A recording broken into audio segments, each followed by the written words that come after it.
The World This Week, 7 days, 4 Paris space correspondents, 1 hour. In our company, Time Magazine's Vivian Walt. How are you? Very good.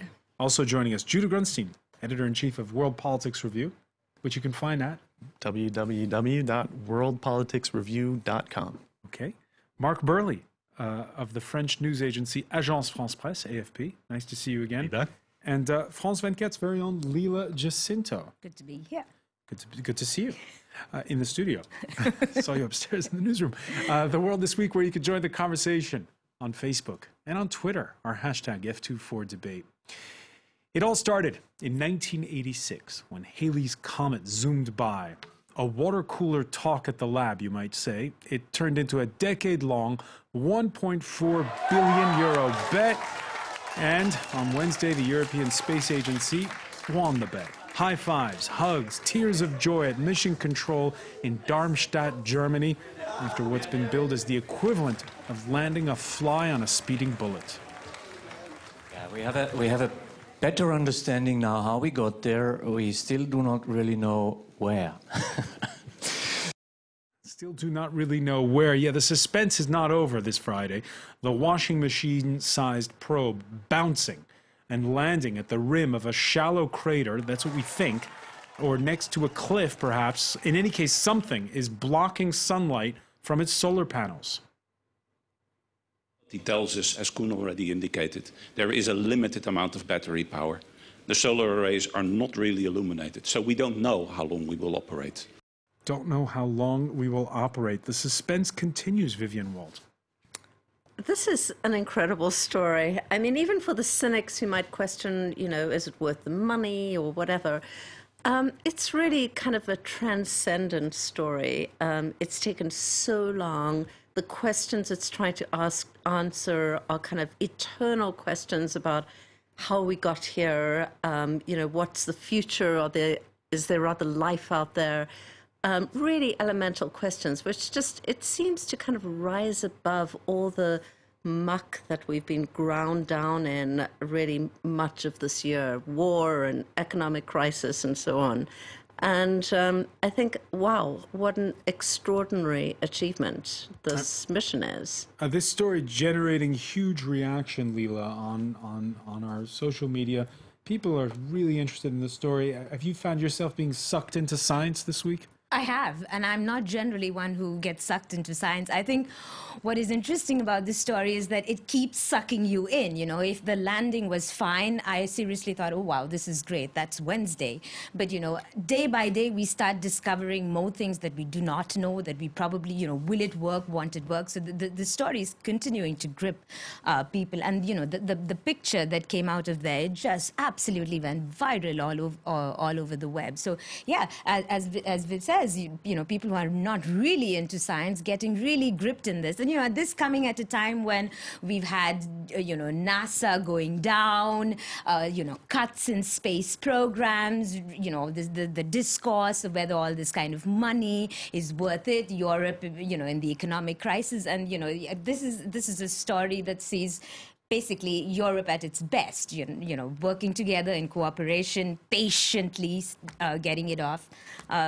Not often that you get a good story. 1.4 billion euros may seem like a lot, but one magazine pointing out that it comes out to €3.5 per EU citizen, whereas movie tickets are about 8. Over 10 years as well, so it's probably even less than that in the end. Yeah. I think for the entertainment value we've had this week, it's probably worth it, isn't it?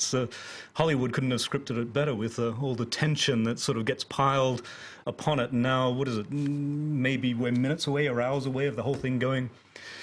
losing its battery entirely. I don't know. So it's started to dig, and well, it's operating the drill. Is it actually? It's operating the drill, but we don't know if we're ever going to see the data. Yeah, wouldn't that be the worst case scenario? Sort of like actually does some of the work and the battery dies. Just that happens to my mobile phone all the time. Just about to make the call and no more battery. I mean, just about to make the call, no more battery. What's for you the significance of all this? I think Vivian summed it up very well. We've been, as journalists, we're caught up in the whole sort of tribal, fractious state of this world, and to finally sort of see something that, reminds us that mankind is kind of like a singular, very unique, tiny, tiny fraction of a grain of sand. You know, I'm sorry, I watch a lot of movies, and this just reminds me of the movie Interstellar time and time again. I just sort of put the two together in my head all the time. It just, you know, we're alone in the cosmos. This reminds us, and this is kind of like still an amazing leap well beyond the bounds of anything we've ever done in the past. That's an interesting point. Tech24, as Annelise Borges was pointing out to us earlier, that if engineers had been in charge, this would have never happened, because they would have said it's impossible. Well, that's the thing. It also comes at a time when a lot of what we've accomplished in space has become almost banal. Even the space station, when last year the commander of the space station uploaded a YouTube video of him singing Major Tom, it's almost become this something we take for granted. It's clever. There's sometimes the Mars lander was pretty spectacular as well. But at the same time, we've had probes orbit planets, so we had some photographs from afar already.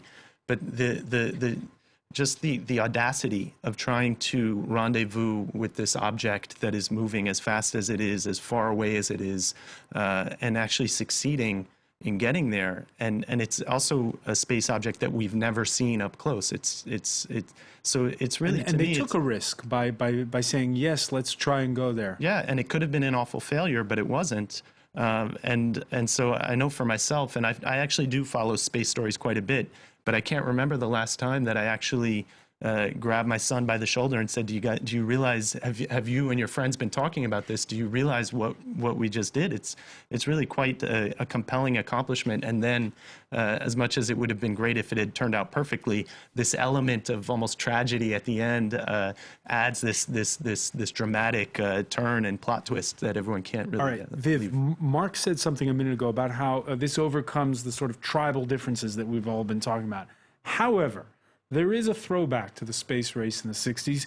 You've seen a lot of flag waving, although this time it's not from the Soviets or the Americans, it's from the Europeans. Yeah, well, I mean, it is rather ironic. We're now in the middle of what seems increasingly like a new Cold War. And, you know, you have Russia talking about installing a drone station in the Arctic and so on. The world seems extremely divided, and this is, in a sense, a kind of nationalistic project, albeit a nationalistic project of 14 Western countries. But nonetheless, I mean, when last did you get 14 countries actually cooperating on a single project without, you know, tearing each other apart over 1 decade? It's, you know, just to bring it down to more celestial measures, it's really, it's very cool to see. Do you fear that Europe may overuse the analogy in the future? Possibly, yes. Well, I don't know. I mean, you could sort of think if they were going to go jingoistic on it, they would have planted a flag on this little lump of rock, but they didn't. And Leela Jacinto, Would it hold? Yeah. on that point, we saw a lot of flag waving a few months back when India succeeded in its low-budget launch towards Mars. Yes, and you know, flag waving because it was found that women were disproportionately represented on this team of scientists, which, you know, is not what we generally hear about gender rights in India. Yes, India and China getting on to this. China is a big player, but you know, it is true that when it comes to science, we do manage to see cooperation between countries that are tearing each other's eyes out right now. You know, Russia and NASA have been cooperating. So science does manage to transcend. And that's the final point about this. Judah Grunstein, scientists have told us clearly, we're not quite sure what we're going to discover. No, but that's the whole point of if you know what's waiting for you, it's not really an adventure. It's not really an exploration. The whole point of heading out to the frontier is that you don't know what's there.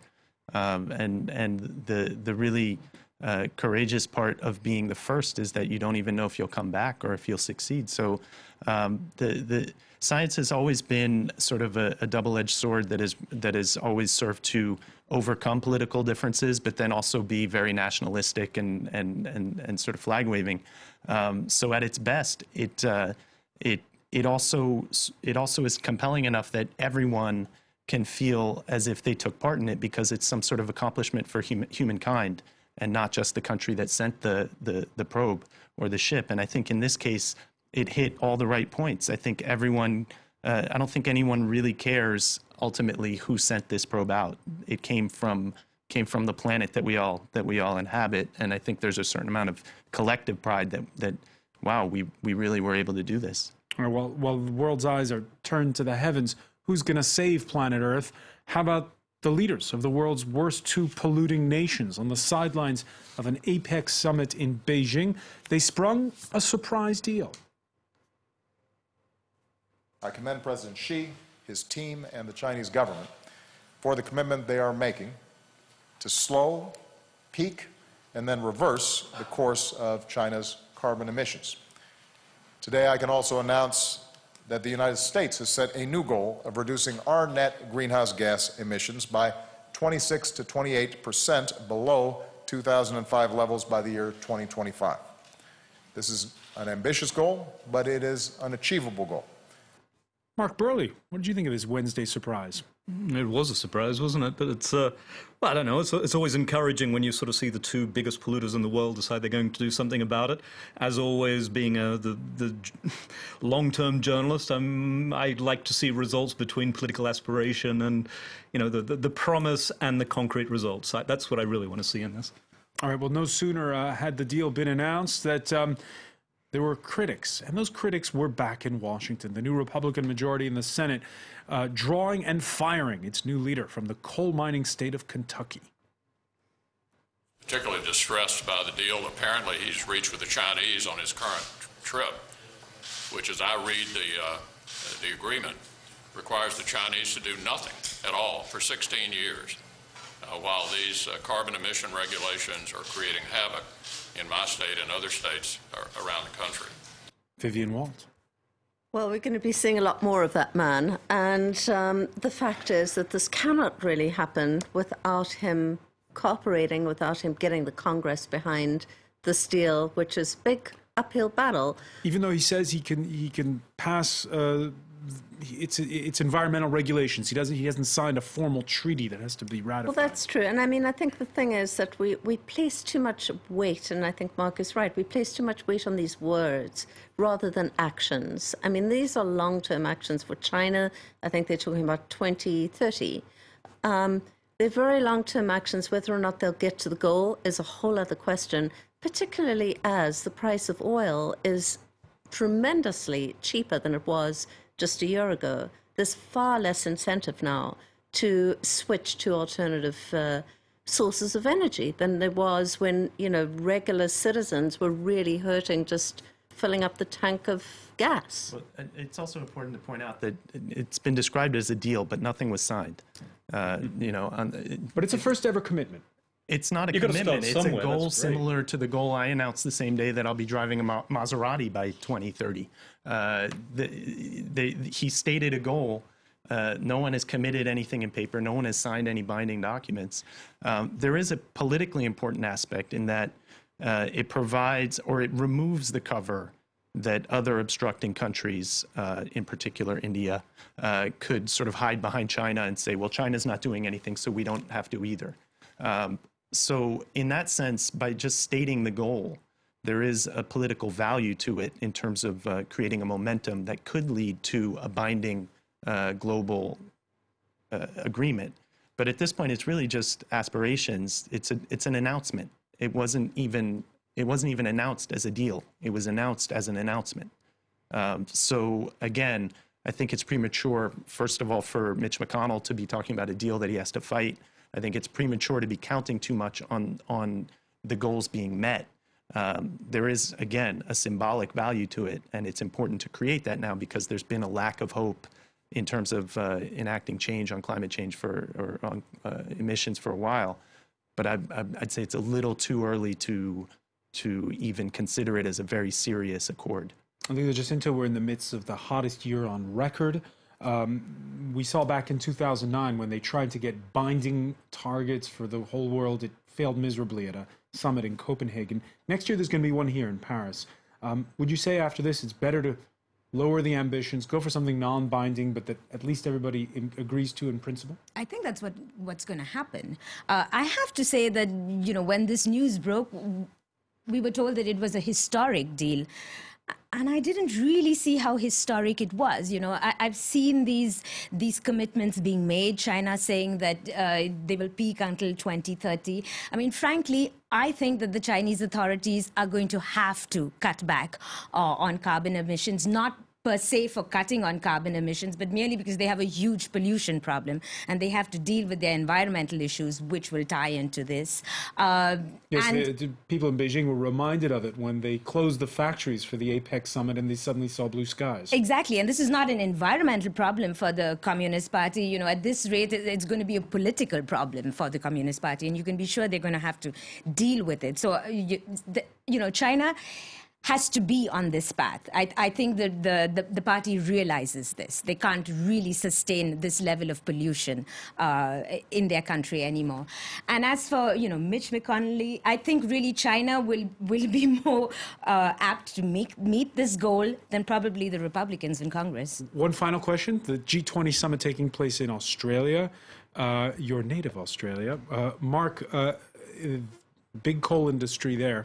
How do folks feel about it?